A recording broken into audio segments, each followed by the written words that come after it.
Good afternoon, everyone. As some of you know, I've been dealing with a mice issue.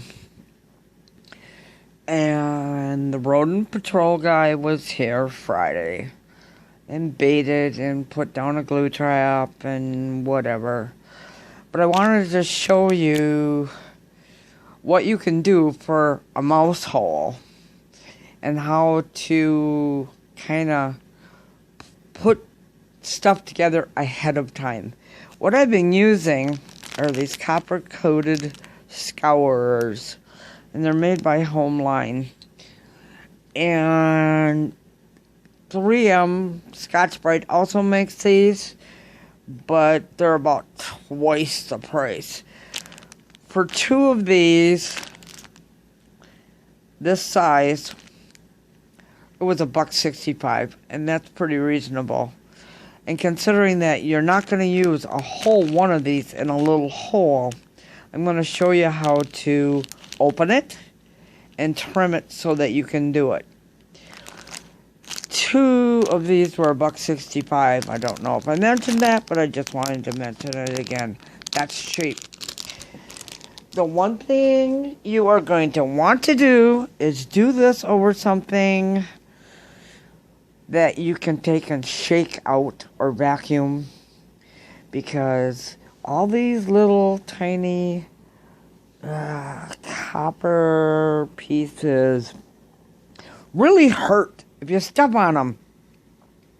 I've had 2 metal splinters in my foot already, and they're not fun to pull out, and they hurt. So if you do this kind of stuff, do it someplace where you can either cut it outside or over something that you can take and shake outside and then vacuum or wash. So let's begin. This is a copper mesh. And you're going to find that with these Homeline ones, you can open them up pretty easily. You're going to want to find the end where it's crimped, kind of like this. And my hands have gotten so disasterized from doing this, it isn't hard to show you. But I'm going to show you how to open this up. Be right back. Okay, this is not completely unrolled, but because these are reasonably priced, you're going to find some that have some holes in the center and the top, and you should use gloves with this. The top is crimped. So if you work that crimp out with your fingers, you get like this. Now where it's open like this, you're going to have a little strip like here. All you're going to need is a simple pair of scissors. And these are cheap scissors and they work great. Just cut that line and cut across that hole like this. Okay, so you've got a piece this size, a real thick bracelet size piece. These are fine for really tiny holes, but if you want to make it go a little further, take and cut up the center. Cut all the way through. And once in a while, of course, you get one that's a little tough, so you may have to go back and snip it again. But once it's cut, you've got a good size piece. Now you're gonna have a lot of these little splinters. Make sure that you watch your hands. If you got watch your hands, not wash, watch. Anyway, you're gonna want to make sure that you have gloves on if your hands are really sensitive. I've been doing this for the last 3 weeks, and my hands are no longer sensitive. They're tough as nails. But if you find a mouse hole, you can take a half or a quarter of this for a real small hole. And I use a pencil to shove it in the hole. Any place that you can get a pencil, point first, into a hole up to the color on the pencil, a mouse can get in there. That's a scary thought if you think about it. That means any tiny hole can do. So, this is the little piece. I'm going to show you the big piece now. Be right back. Okay, this is the whole rest of the mesh. I'm going to use my hand whip to show you how much. That,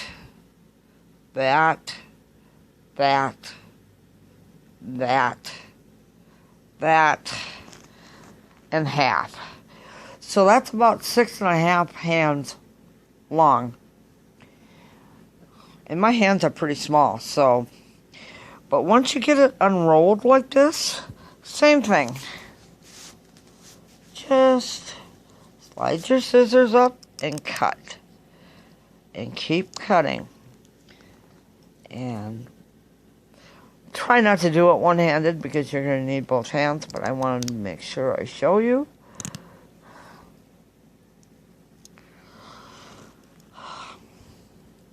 You don't have to be neat, totally neat for this. As long as you get it cut in half, that's all that matters. So, I've got it started here. I'll be right back when I cut all the way through. Okay, this is cut all the way through. I can get my hand in, all the way to the bottom. Any place that it doesn't cut through, and sometimes there's a couple places, don't worry about it, just snip it. Now, this stuff is set to roll back up, which is fine. But what I do is I roll it up tightly, or as tight as I can get it, one-handed. I've got 2 pieces, one for small holes, one for big holes. Now, the same thing with the big holes. You're not going to need a whole piece like this, because you'll never get it in the hole. But you can cut the thing in half, and it will work. So you would cut it again and again. And because I've been dealing with mice for the last 3 weeks, I have found out some things. One, if you use this stuff, you have to poke it deep into the hole. And the one thing that I found that works really good is a pencil. Or the end of, the broken end of a knitting needle will shove it in. But you want to shove it in almost completely into the hole. You want a little piece outside of the hole. But once it's in the hole, you want to make sure that it stays there. Now, I don't have this, but you can use a staple gun. Once you get it so that you got some inside the hole and some on the outside, just staple gun it down. Little mouse can't chew through staples. And then on top of that, you want to use either caulk and a caulking gun to seal it up, or you want to use spray foam. Here's my thing with spray foam. If you have a little sweetie that is a feathered buddy like that, don't do it with the bird in the room. The fumes from it are toxic sometimes, and I know for me, I had a couple places where I took spray foam to, the expanding foam, and it made me real wheezy. So you may want a mask and you want to move your bird into another room. Once you're completely done, this should help either stop the mouse from getting in or keep it in a small room, and that way you don't have to worry about it. But this stuff is dynamite and it works great. And if you call Rodent Patrol or one of those, they're going to charge you for this stuff. Why not do it ahead of time and beat it to the punch? If they don't have to do it, less cost on you. The other thing that I found too that I didn't know is if they're coming in under like baseboard heat, wipe them all down really good, vacuum out all the pins, And then if they're clean and not dusty, take vinegar water, 75% vinegar, 25% water, and spray the registers, or the outer covering to the ductwork. For some reason, mice don't like the smell of vinegar. Couple things to remember. Anyway, this has been a long couple of weeks of dealing with mice. I've got traps set, but these little mice aren't any bigger than my pinky finger. And a full-size mouse will get trapped in a trap. And before anybody says anything, traps are cruel, traps are inhumane, blah, blah, blah. They're not. I would rather have them get caught in a trap and die instantly than being caught out of glue trap. Glue traps are not my favorite, but because of where I live and who does the pest work, we have no choice but to put up glue traps, or they put up glue traps. Yeah, I know, they're not the nicest things, but you know what? I'm stuck with what I'm stuck with. Anyway, make it a great week. Hopefully mine will be rodent-free soon. Him and I are dealing with him having me tie his cage, his blankies on his cage tight. Everything that's on the bottom on his shelf has to come off and be stacked.